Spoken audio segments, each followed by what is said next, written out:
Saudara-saudari yang dikasihi oleh Tuhan Yesus Kristus, selamat bertemu kembali dalam program Arus Hayat Voice. Tema kali ini adalah berjaga-jaga dalam doa. Firman Tuhan untuk kita diambil dari Efesus pasal 6 ayat 18, demikian bunyinya. Dengan segala doa dan permohonan, berdoalah setiap waktu di dalam roh, dan berjaga-jagalah di dalam doamu itu dengan permohonan yang tak putus-putusnya untuk semua orang kudus. Saudara-saudari, Efesus 6 adalah satu pasal tentang peperangan rohani. Dalam pasal ini, Rasul Paulus menekankan hal yang paling penting adalah berdoa. Perkara berdoa disebutkan pada akhir pasal ini. Paulus berkata, berdoa setiap waktu dengan segala doa dan permohonan saja tidaklah cukup. Berdoa harus berjaga-jaga di dalam doa dan permohonan. Mengapa berdoa tidak saja cukup setiap waktu dan permohonan saja? Tetapi berdoa juga harus berjaga-jaga dalam doa dan permohonan. Paulus menekankan akan dalam penghidupan berdoa tidak saja setiap waktu, tetapi berdoa harus berjaga-jaga. Berjaga-jaga adalah sadar dan terus mengamati atau memperhatikan dengan mata terbuka lebar, atau waspada akan bahaya atau hal-hal darurat. Berjaga-jaga dalam doa dan permohonan adalah berdoa dengan memiliki penglihatan rohani untuk melihat adanya tipu muslihat iblis dan menemukan tujuan dan cara kerjanya. Saudara-saudari, kita harus berjaga-jaga dalam doa. Doa adalah satu pelayanan yang paling penting dalam kehidupan kita setiap orang Kristen. Ketika Bani Israel mulai berencana untuk keluar dari Mesir, reaksi Firaun adalah memperberat pekerjaan mereka. Tetapi Firaun adalah membuat mereka demikian sibuk oleh pekerjaan, sehingga tidak ada waktu untuk memikirkan tentang keluar dari Mesir. Saudara-saudari, Firaun adalah gambaran dari iblis dalam pengalaman. Ketika kita mulai merencanakan atau memutuskan untuk melaksanakan kehidupan doa yang lebih banyak, iblis pasti akan memulai satu muslihat dengan membuat Anda lebih sibuk yang kelihatannya bukan dosa.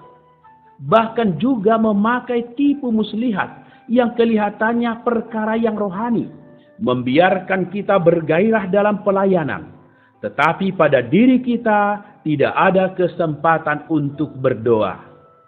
Kalau kita menyadari bahwa kehidupan doa kita sudah habis, atau kita telah jatuh ke dalam satu kedudukan yang terkurung, di mana kita tidak dapat menempuh satu kehidupan yang rohani, yang unggul dan menang, maka kita harus berkata kepada Tuhan, Tuhan, sementara berdoa, aku menyerahkan tugas kewajibanku kepadamu.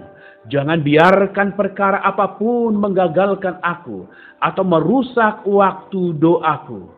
Jagalah waktu doa ini dan jangan biarkan iblis menggangguku, sebab aku memakai waktu ini untuk mencari kemuliaan-Mu. Saudara-saudari, kita harus memperjuangkan waktu untuk berdoa. Kita harus menghususkan satu waktu untuk doa. Kalau kita menunggu sampai ada waktu, yaitu waktu luang baru berdoa, kita tidak pernah mendapat kesempatan untuk berdoa. Kita harus menyisihkan waktu tertentu untuk berdoa. Andrew Murray berkata, siapa yang tidak menyisihkan waktu untuk berdoa, dia tidak berdoa. Karena itu, saudara-saudari, kita perlu berjaga-jaga dan menghususkan waktu untuk berdoa. Kita juga harus berdoa untuk melindungi waktu doa kita, agar jangan dirampas oleh tipu daya si jahat. Kita bukan hanya perlu berjaga-jaga dalam menjaga waktu doa, tetapi juga harus berjaga-jaga sambil berdoa, supaya kita dapat benar-benar berdoa. Iblis akan menggunakan segala siasatnya melalui lingkungan luar kita yang memaksa kita tidak ada waktu untuk berdoa.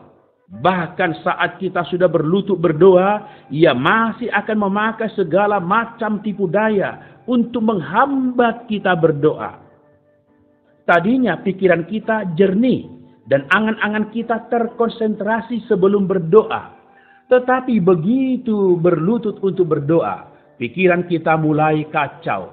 Kita mulai mengingat hal-hal yang tidak perlu kita ingat. Dan mulai memikirkan hal-hal yang belum saatnya kita pikirkan. Banyak gagasan yang tidak perlu tiba-tiba masuk ke dalam pikiran. Sebelum berdoa, semua pikiran itu tidak ada. Tetapi begitu kita berdoa, pemikiran-pemikiran itu berjubel masuk untuk mengganggu kita. Saudara-saudari, kalau kita tidak mengenal siasat iblis dalam menghancurkan doa, kita akan berhenti berdoa dan berdiri. Karena itu untuk berdoa dengan tuntas dan melepaskan beban kita melalui doa, kita perlu berjaga-jaga dalam doa. Kita harus berjaga-jaga untuk menghadapi suasana yang ingin menghentikan doa kita. Puji Tuhan, doa adalah penghidupan orang Kristen yang sangat penting. Banyak perkara bisa membuat kita sibuk, lelah, bahkan tidak memiliki kekuatan. Tetapi doa harus menjadi kehidupan kita yang tidak boleh tergantikan oleh apapun. Bahkan yang pekerjaan kita dan pelayanan kita yang kelihatannya rohani. Tetapi kalau kita tidak ada waktu untuk berdoa dan tidak berjaga-jaga di dalam doa kita, pasti iblis dengan mudahnya bisa mendapatkan kita. Kiranya kita beroleh hikmat dalam hidup kita, agar banyak perkara yang terjadi dalam hidup kita membuat kita untuk lebih lagi berdoa dan berdoa. Amin. Mari kita berdoa. Tuhan, buka mata kami agar kami melihat pentingnya berdoa dan nilai berdoa, supaya kami tidak tertipu oleh iblis yang membiarkan kami sibuk di pekerjaan, sibuk di dalam pelayanan yang walaupun bukan dosa, tetapi kami mengabaikan waktu berdoa. Tuhan, dapatkan waktu berdoa kami, supaya kami memiliki waktu untuk berdoa, dan dalam berdoa kami juga berjaga-jaga, supaya iblis tidak ada kedudukan di atas kami. Amin. Demikianlah firman Tuhan, sampai bertemu di kesempatan berikutnya. Kasih karunia Tuhan menyertai roh kita sekalian. Amin.